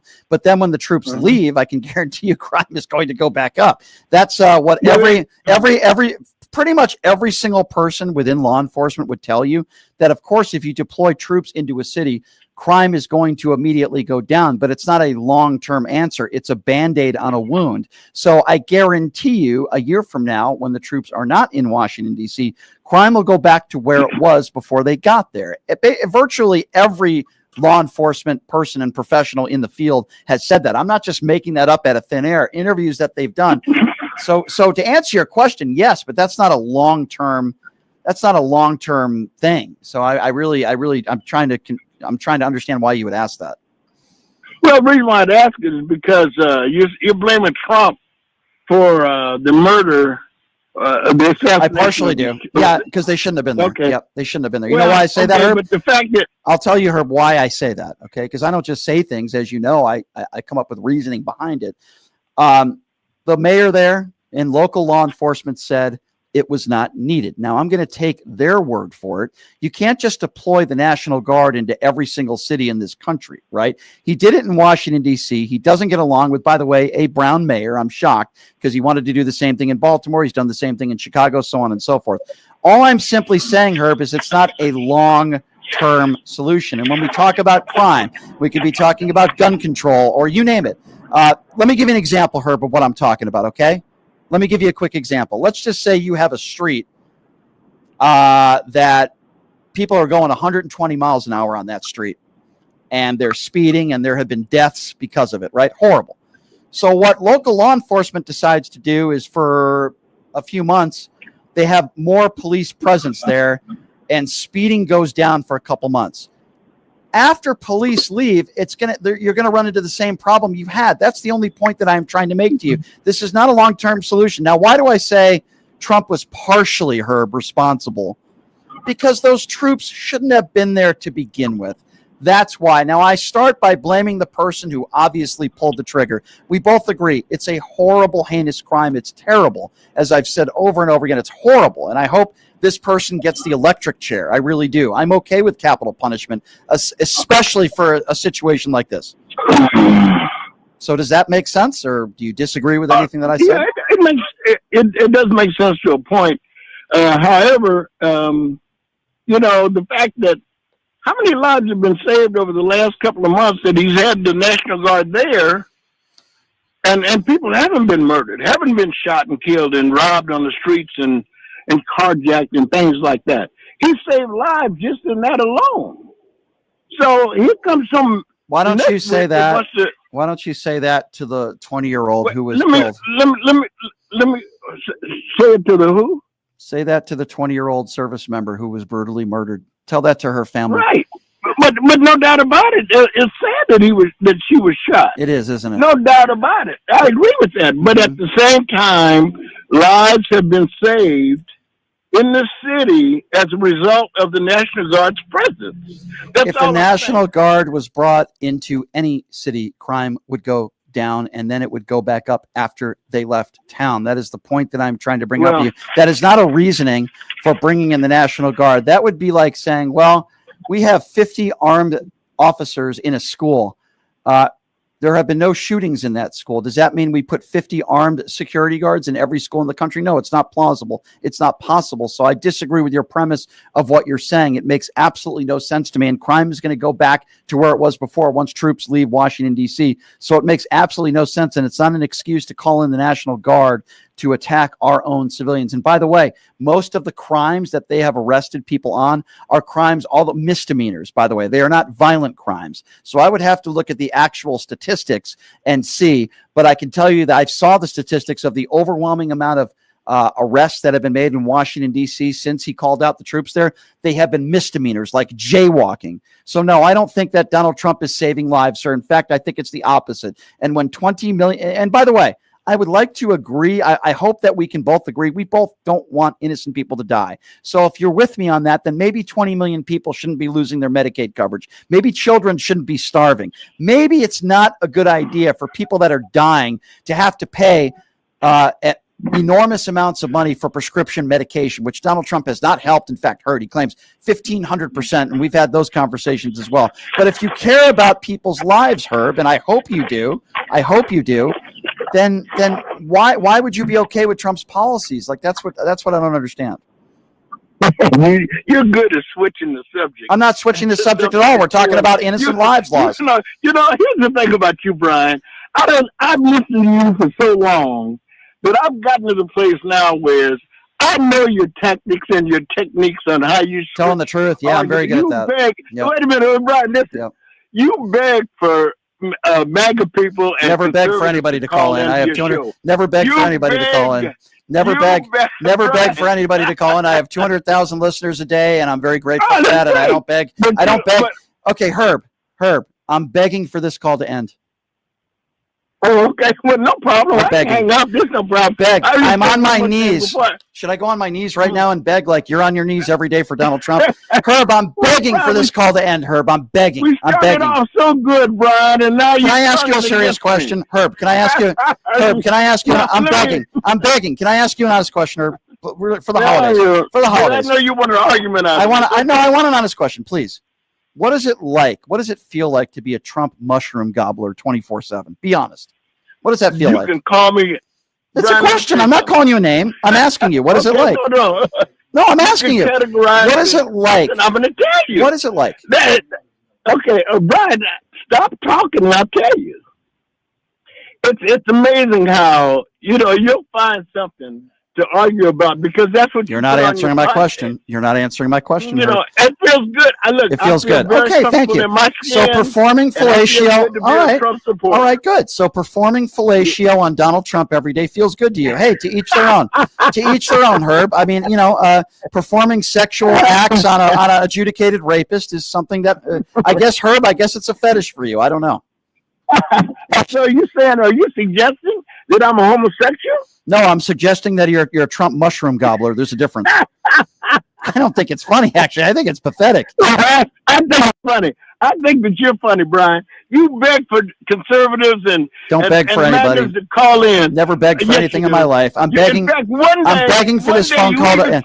Herb, I'm begging for this phone call to end. Can you hang up the phone, please? Some time for Smaggers to call in, and nobody called in. Herb, I'm begging for you. You put on your Herb, I'm begging for you to hang up the phone. Herb, I'm begging for you to hang up the phone. Herb, I'm begging for you to hang up the phone. Herb, I'm begging for you to hang up the phone. Please hang up the phone. Okay. Herb, please hang up. I'm begging. I'm begging. Have a good day. All right, I'm begging. Have Please, a good day. please hang up the phone. I'm begging. I am. Please, I'm begging. Bye-bye. I'm begging. Please, please, please. I'm begging. Hang up the phone. Thank you. See, I guess if you beg enough, you get what you shall receive. I guess. I don't know. Oh my God. Yeah, that's what it is, Herb. I beg. That's what it is. I beg. Let me tell you something. The reason why a lot of people in this, and this is not funny, the reason why a lot of people in this country are begging is because Donald Trump is taking away their health care coverage. Donald Trump is taking away their benefits. Donald Trump is partial in part for a lot of people in this country that are losing their jobs and why prices are so high. That's why people in this country are begging. 702-221-7283. But don't get me wrong. I beg for people with an IQ of around 20 to call into the show that voted for Donald Trump. Yes, absolutely. It makes for great radio. 702-221-7283. Let's go to Bill. Bill is next up on PTL. Hi, Bill.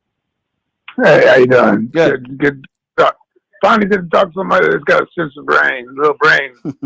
What I want to get into is how are we going to get out this thing? Everybody's talking about, I've been listening to you for a little while, and this is, like I said, my first time. Yep. And I see all these people come in. I'm not complaining about Trump. I voted for him in 2016 because I wanted to change. But I saw the change really quick back then, so I did. Well, I understand. Yeah, but I forgive you for that because I made a similar mistake. While I didn't vote for Donald Trump, I did not vote for Hillary Clinton either. I didn't think that Donald Trump was going to be the monster that he ended up being. So I certainly will not blame you for that. And I think a lot of us made mistakes. And, I didn't know who Donald Trump. I mean, I knew that he was kind of not the greatest guy in the world, but I had no idea that he would turn out to be this bad. You know what I mean? Yeah, and that's what I said. I'm an old guy. I'm probably older than you. I'm 58. I've done the military service and the whole thing, and it just seems like Washington wasn't working. It was broken. I said, Donald Trump, he's a businessman, but then again, when you're listening to Fox 24/7, you're only going to get what instead of really opening a book or reading a newspaper, just anywhere. When you're in Oklahoma, there's nothing out there. You're in the middle of nowhere with nothing and Fox, and that's where you're getting all your information from. Sure. I had 4 heart attacks. Oh, I'm sorry to hear that. And then after I had the 4 heart attacks, I used to put Fox, and I would wake up and I would be mad, and I wonder, why am I waking up mad? Listen, so I had to change radio. I don't even listen to Fox anymore. Fortunately, unfortunately, they come on. But all these guys talk about what Trump's done good this year. What if Trump has done good this year? Man, I cannot find one thing good. Now, what I would like him to do is something different. But according to all these people, as I watch, they're not. They don't want to admit it. I feel that Trump can do this if he has a heart, but he doesn't have a heart. No, yeah, he's not capable. He's a very sick man. And by the way, I really appreciate you calling in, Bill. Listen, Donald Trump is a very mentally ill man. He's a sick man. And when you have somebody that is this sick, that has no moral compass, we're in a lot of trouble. And yes, I do believe now the administration has reached new lows and now committing murder. Pete Hegseth all the way down. There has to be an investigation into this, and I hope they can get down to the truth. 702-221-SAVE, 702-221-7283 is the number to call if you want to be a part of the conversation. Let's go to Casey. Casey is next up on PTL. Hello, Casey. Hey, B, I hope you had a good holiday. Good, thank you. I don't know where to start. I mean, the mental gymnastics with that guy Herb. I don't know where to start with that guy. But you know, I hate to say get my hopes up with everything. There's just things are just going too. I would say easily for the Democratic Party, like the whole redistricting that the Republicans can't redistrict.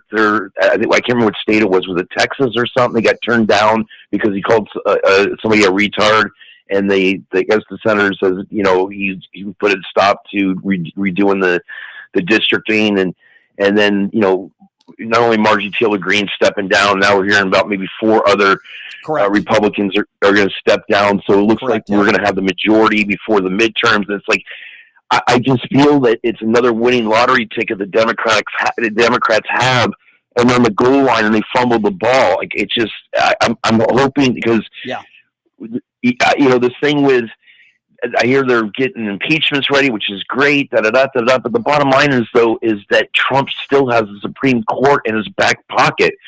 All these, I mean, it's great wishful thinking, and yes, we know he's been a criminal since he came out of the womb, but the bottom line is, even if Trump was put in handcuffs today, the backlogs of the judicial crimes that he's done, I mean, he'll be dead by the time we even get started. You know what I'm saying? Like, his, you know, delay this and delay that, and people in his corner to help him. Yeah, I think that you're right. I think that when Donald Trump is long gone, I think we'll probably learn some more horrible atrocities. But you know, we know who the man is. We know who the man is, and you know, it's just amazing to me, and I'm just mesmerized that people can still defend him and support him at this point. I don't know what to say. Yeah, I mean, Herb's a special case because it's all, you know, we're owning the libs, make them cry, which is fine. Herb, you know, that's the type of man you are. Make another human being cry, great. That's on you, buddy. Yeah. But it's like, I'm looking at the Latin vote, like, you know, because I'm in Florida, which is the big turning point. The Puerto Ricans, Cubans, and the Venezuelans have voted for Trump. Yeah. So I'm hearing that the Latin vote, he's lost, not all, any stretch of the imagination, but he has lost a big chunk of the Latin vote. And, like, I mean, where is Middle America right now? Like, you're the ones that make your tent bigger. You're Middle America, you're independents, not the ones that watch Morning Joe, not the ones that listen to Pac-Man show and your show. You're Middle America that has nothing to do with politics, and have they had enough? I'm really curious, because I think it's a good question, but here's my response to that. I would think, unless it's directly affected them in a negative way, the answer would be no. And even if it has directed them in a negative way, sometimes they listen to Donald Trump. Sometimes they listen to what they say on Newsmax and OAN and Fox News when they blame Joe Biden. I mean, Donald Trump literally is going to be pardoning the president of Honduras, who was indicted by a U.S. grand jury, and he's blaming Joe Biden. You can't make this up. I appreciate the call, my friend. Those are very legitimate concerns that you have, and I share those with you. 702-221-7283 is the number to call. Let's go to Jason. Jason is next up on PTL. Hey, Jason, thanks for calling in. What's up on your mind today? What's on your mind? Hi, Jason. Hello? Yeah, go right ahead. Okay, so number one, I'm agreeing with you. Trump is deranged, but this is even worse. So is his followers. They're all mushroom gobblers, and they all are in a sycophant cult situation. But this is the state of emergency. I need you to hear me, and I need you to hear me clearly.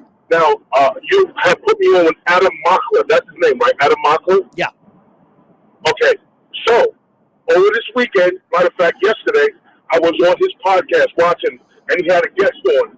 And, man, I've never been so upset and fearful that I ever seen before. And I don't fear nothing. But I watched this guy talk to these parents and the daughter. And these parents, they asked the question, the guy asked the question, if they covered bombed Oklahoma City, would you care? And they said, no, he wouldn't, because we're his voters. Then the parents said, but if he bombed L.A. and New York, who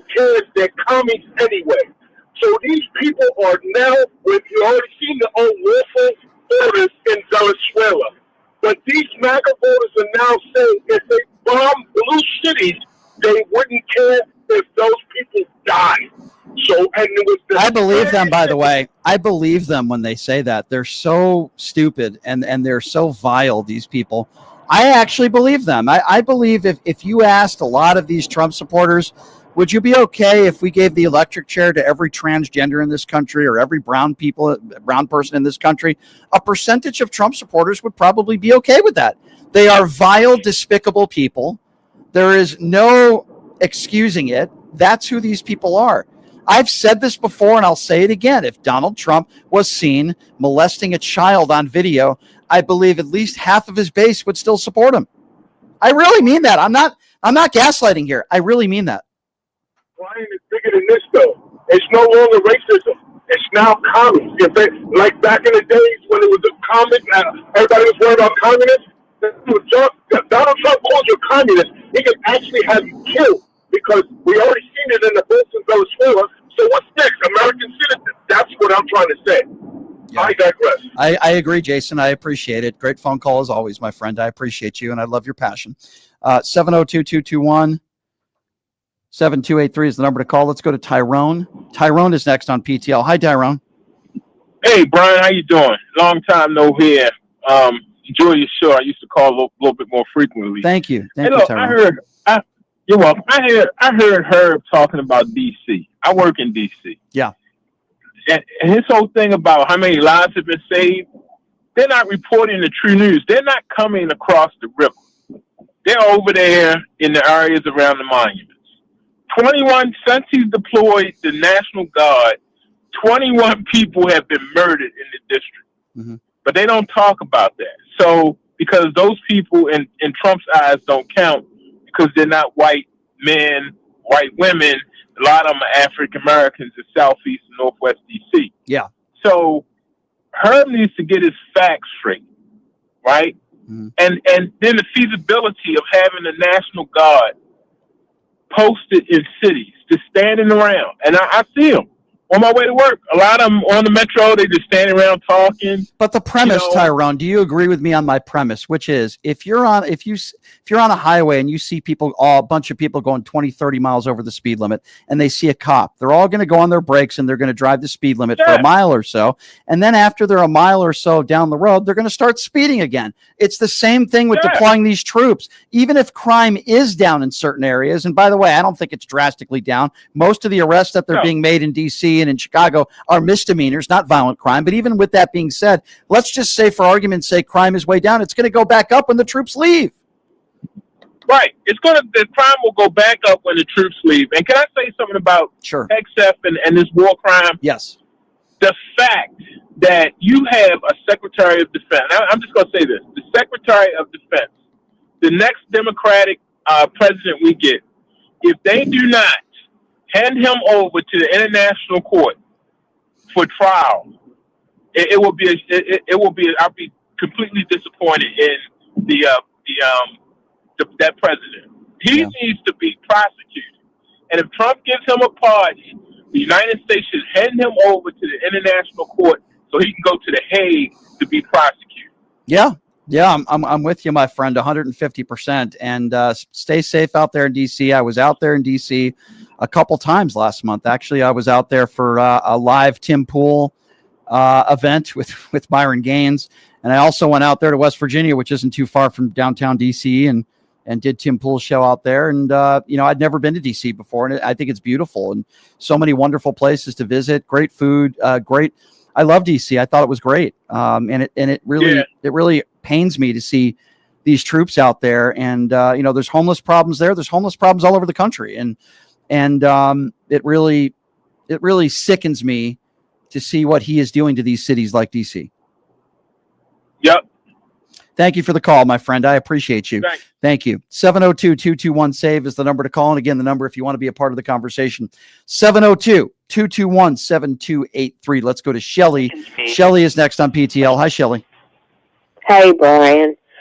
Could we not see this coming a mile away with troops in D.C. and wherever else they're going to be?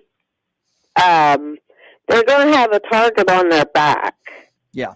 And they are from West Virginia, where I am. Yeah. And I haven't heard the governor say anything. But to be honest, I haven't been really paying attention over this, since Thanksgiving and everything going on. Yeah. But, he's put a target on their back, just like he did the Democrats. Sure. They have a target on their back for speaking out about not carrying out illegal, unlawful orders. Yes. And you listen, this is, I got to be honest with you, Shelley. I did not see this coming today. I knew that Caroline Leavitt was holding a press conference today. I did not think that she would admit, and she openly admitted, that for a second time they struck this boat, knowing that there were two survivors. You have multiple entities and organizations that are making the case that, in fact, Pete Hegseth was the one who said himself, quote, kill everybody. That's according to the Washington Post, and I trust the Washington Post. Kill everybody. And not only are they now owning it that at least there was a second strike, which is a war crime. Let's just call it for what it is. It's murder. They're now putting it all on this guy, Admiral Bradley, who had not even, I'll be honest with you, I had not even heard of him before. Of course they have to have a scapegoat. Yeah. Yeah. It seems to me that it is completely against the, and isn't it ironic that it's only a few days after you had these these Democrat lawmakers that said, listen, if you get an unlawful order, don't follow it, right? You have to abide by our Constitution. Because you're going down. Right. You're going to go down. Yeah. Here's exactly what I think happened. They know that they don't have all the evidence to prove that the people who they are murdering on these boats are all drug dealers. And by the way, there's no evidence. But here's the thing. Even if there was evidence, that doesn't crime, right? It doesn't. Right, it doesn't give them the right to kill people without a trial. This is murder, okay? Why can't they just get them when they get to waters that they can pick them up and check them? Because they want to kill people. They want to do it. They're enjoying this. They assume that these are brown people, and they want to take these people out with no due process. They are literally committing murder before our eyes, and there are actual MAGA Republicans in office that are defending it. If Barack Obama had done something like this, they would have wanted to have given Barack Obama the electric chair. But if Donald Trump does it, it's just the trust me, bro, and they give them a pass. These people, again, are some of the worst people that America has to offer. 702-221-7283 is the number to call if you want to be a part of the conversation. Let's go to Andrew. Andrew is next on PTL. Hello, Andrew. Hey, Brian, long time no chat. How you doing? What's up, Andrew? Thanks for calling in. What's on your mind today? So, I have my own feelings about this whole thing, because this is straight up war crimes. What's going on? Sure, it absolutely is. Yes, and because there's no proof about what he's saying. Where's the proof? None. If that was the case, why didn't you board the boat? Why'd you have to go and bomb it? Go board the boat if you think that's the case. Andrew, you know as well as I do, Andrew, that if they had any real evidence, they would have already provided it. It's just like if Donald Trump wasn't in the Epstein files, they would have released it yesterday, right? If there wasn't anything going on with Donald Trump's health, they would have released the MRI. When they have something to hide, they hide it. And now the fallout guy is this guy, Admiral Bradley. They're claiming that Pete Hegseth is the guy that didn't bring this order down. Are you effing kidding me? Are you kidding me? Of course he did. Of course he did. But it came from Trump, then from him. Then, I believe that. It's a domino effect. It's a domino effect. And it's for him and for Trump to say, "Oh, I didn't know. Of course you're going to say the scapegoating response. And isn't it ironic? Andrew, that he's pardoning the president of Honduras, who was indicted by a U.S. grand jury, convicted by a jury that heard all the evidence. You couldn't find a larger drug trafficker than this guy, and Donald Trump is pardoning this guy. And that's the thing I don't understand, right? It's like let's just do a distraction over here, but the real issue is this. Yeah. And the thing that really gets me, and now what I'm going to pay attention to is tomorrow, because that special election in Tennessee, it looks like it's going to be a really close race, but we have to see. I mean, hopefully a lot of people are waking up, because I'm telling you, like this can't continue. Well, I'm going to make a prediction, Andrew. Okay. I think Kash Patel is going to be the next one to go. And I think Pete Hegseth will be number 2. I hope so. I think it's gotten that bad where I don't think Donald Trump is going to have much of a choice at this point. Andrew, I do appreciate your call, my friend. Thank you so much. Programming note for all of you. A guy that I debated on the Piers Morgan show. I'm sure you've heard of him before. I've accused him of being a fake Christian.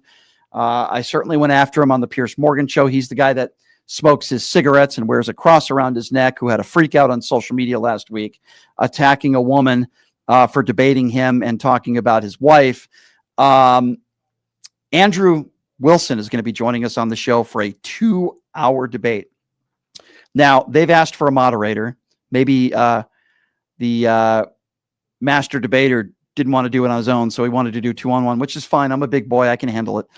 But Andrew Wilson's going to be debating me for 2 hours tomorrow, so you're certainly not going to want to miss that. They've agreed to do it live. It's going to be on this show live, and there will be a moderator, so we'll wait and see how it goes. But I think it'll be entertaining. I think it'll be heated, and I can guarantee you I'm not going to be holding back. So you're certainly not going to want to miss that. I also want to tell all of you, and I appreciate all of you that are listening right now and watching on my Facebook fan page, Pushing the Limits. We just started posting reels and stuff on Facebook and being a little bit more proactive on Facebook about 3 weeks ago. It's paid off because we went from like 2,000 followers on Facebook. We didn't really put much effort into it. Now we're up to 15,000 followers on Facebook in like 2 or 3 weeks. So we're going to continue. So if you're not following me on YouTube, obviously, that's my recommendation, at PTL Radio Show. So the socials, YouTube, Facebook is the Pushing the Limits fan page, YouTube I still call it Twitter, but it's X. I know. The Brian Shapiro. I changed my name on there. So it's The Brian Shapiro now on X. And we're all over the place. Of course, we're on the FM dial, KSHP. If you want to be involved with what we do, you want to learn a bit more about the show, and you want to donate, you could also do that. You go to my website, which is pushingthelimits.live. Again, that's pushingthelimits.live. It's very simple. You go to pushingthelimits.live. You'll see a button right there where you can donate $10, $20 a month, whatever you can afford. We greatly appreciate it. And you're supporting independent media. I'm also planning on doing a collaboration. I can't say too much about it, when and where, with Parker. Parker, get a job. We were texting each other a little bit yesterday. We are going to be collaborating, and we are going to be working together on a new project. So I'll have more information for you on that in the coming future. I love Parker. I think he's great. He's done this show before. I met him in Las Vegas a few years ago, about a year and a half ago, and I think he's awesome. Check out that website. Again, it's pushingthelimits.live. And again, you're not going to want to miss my all-out, duke-it-out 2-hour debate with Andrew Wilson tomorrow on the show. It's going to be a lot of fun. I hope everybody has a great rest of your Monday. Enjoy yourselves. We'll see you tomorrow, same time, same place. Have a great day, everybody. Hey, everybody. Are you struggling to find